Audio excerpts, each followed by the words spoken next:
King Vice Production. Eta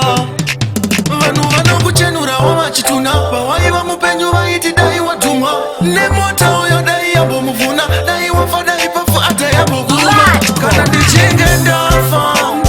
Inini ndichinge ndaenda Sanda tenyo karai mashafa Imimi kwete musandipa Kana ndichinge ndafa Inini ndichinge ndaenda Sanda tenyo karai mashafa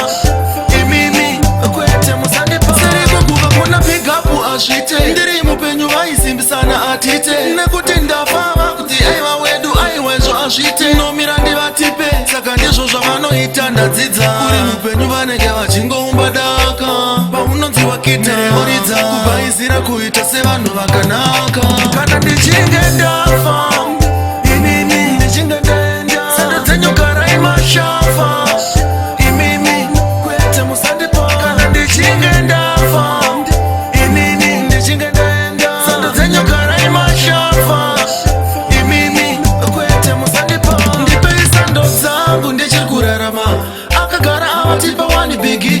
semneni handinyengerere watagwani musandisalutire mukofini eta vatipe vasamsimsire mupfusanika mbeu bodo izvozvo ndaramba kana vasingakwanise ngavagare varegedza kwete kuzondipika ndafa ndichinge ndafa inini ndichinge ndaenda sanda dzenyu karai mashafa imimi kwete musandipa kana ndichinge ndafa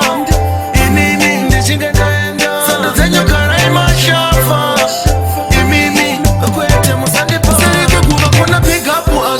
ndiri mupenyu vaisimbisana atite nekuti ndafava kuti aiva wedu aiwezvo azvite nomira ndivatipe saka ndizvo zvavanoita ndadzidza uri mupenyu vanenge vachingoumba daka paunonzi wakiteoridza kubaizira kuita sevanhu vakanaka kana ndichinge ndafa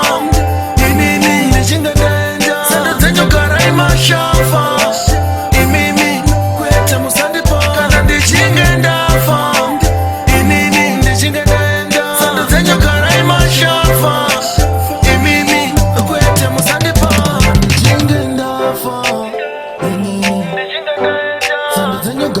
Shafa,